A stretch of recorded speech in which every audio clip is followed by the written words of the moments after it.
Welcome again. A big question that we can ask ourselves is, whenever we have a material advantage, shall we exchange pieces or not?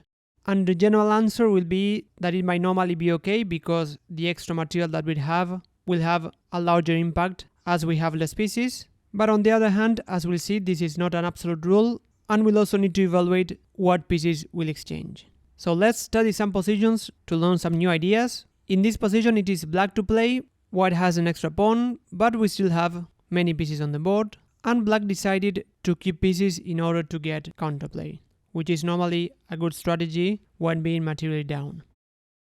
But in any case, let's evaluate the idea of taking on e5. This is already an interesting moment because exchanging everything automatically wouldn't be good in this particular position, because after taking with the bishop, if black takes with the bishop, then exchanging rooks wouldn't be a good idea,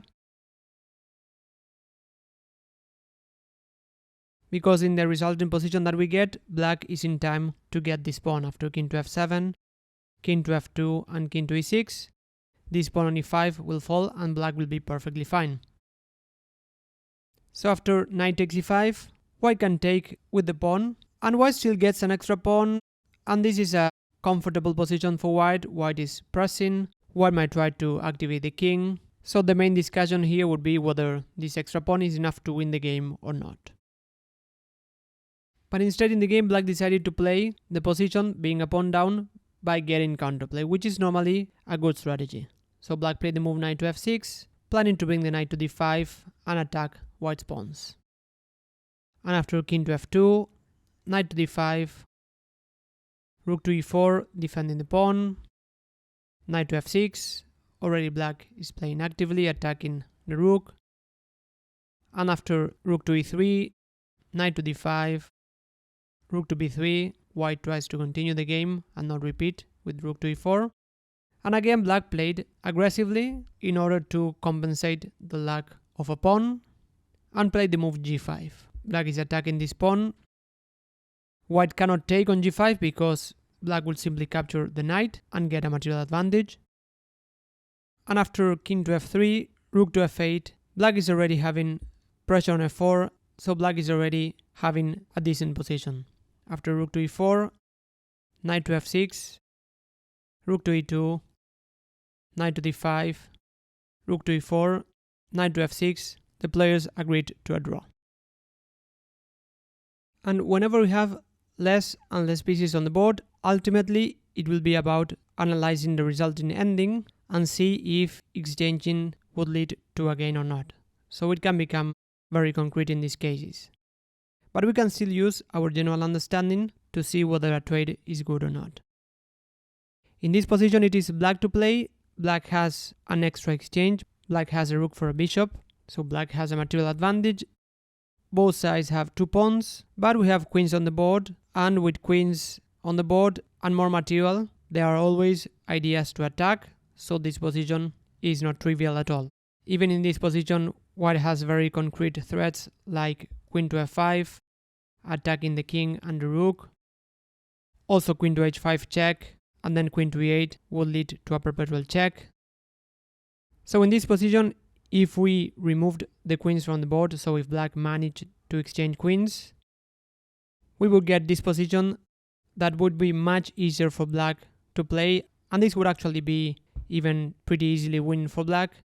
Well, first of all, in this position, if it was black to play, black would capture this pawn on b5, but even if it is white to play and white can defend this pawn, then this ending is fairly easy to win. After h3, this pawn is just too powerful, and this rook is much better to stop the pawns and the bishop. Even here, if white tries to play bishop to e5 to stop the pawn, this pawn would be falling, so this would be much easier to play than with queens on the board. So here we can already know that black would be very happy to exchange queens, and white would try to keep queens to get chances not only to draw but even to win the game. And in the game, black played the move rook to e1, which is very strong because it attacks white king, and white continue with bishop to e5, because otherwise black would give a checkmate. For example, after king to f5, g6, then this king is going to be checkmated. If it goes to f6, then queen to e7 is a checkmate.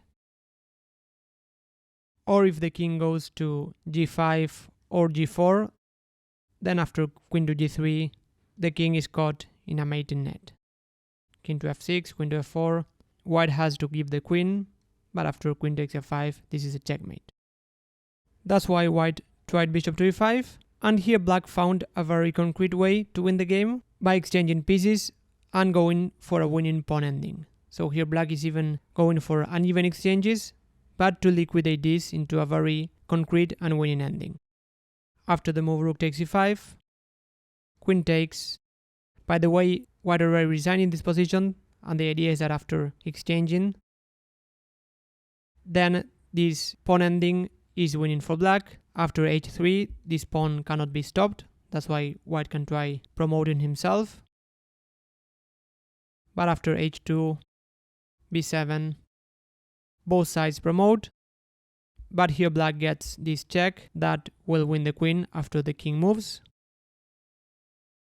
So this is just a winning position for black. So as we saw in these cases, even with a material advantage, exchanges can also be quite concrete. And if you remember this position that we analyzed when we saw the idea of forcing a draw, in this position, some exchanges are actually not good for white, but even for black. Black is materially down, but black can force a draw by playing rook takes e6, because after exchanging, then we get this position on which white has extra material, but it's not enough to force a checkmate. So in this position, generally speaking, white would like to exchange pieces as long as white doesn't exchange the pawn, which is white's main asset to try to win the game. So again, if we imagine a very good scenario for white on which white manages to exchange all pieces besides the pawn, then we will get this pawn ending, and here you would need to know about pawn endings as well, because pawn endings are also very concrete. And in this particular pawn ending, white is winning because black is not able to stop the pawn.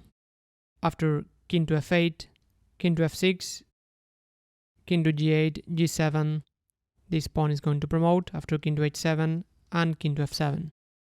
But even if we get this ideal scenario on which white can trade pieces, white would still need to evaluate the resulting pawn ending, because this pawn ending is winning. But if this king, instead of being on e8, is on f8, so this is a slight change in the position, but here black would be able to draw the game. Black can play king to g7 or even king to g8, and after king to f6, king to f8, white is not able to win the game, because after g7, king to g8, king to g6, the only way to defend the pawn, we get a stalemate. So also keep in mind this idea that when having fewer pieces on the board, the side having the material advantage still has to be careful about exchanging pawns, because there's the additional idea of reaching a position with insufficient material to give a checkmate. So when having a material advantage, still don't exchange pieces automatically. Exchange pieces as long as they follow the principles that we learned, or if those exchanges lead to a winning ending.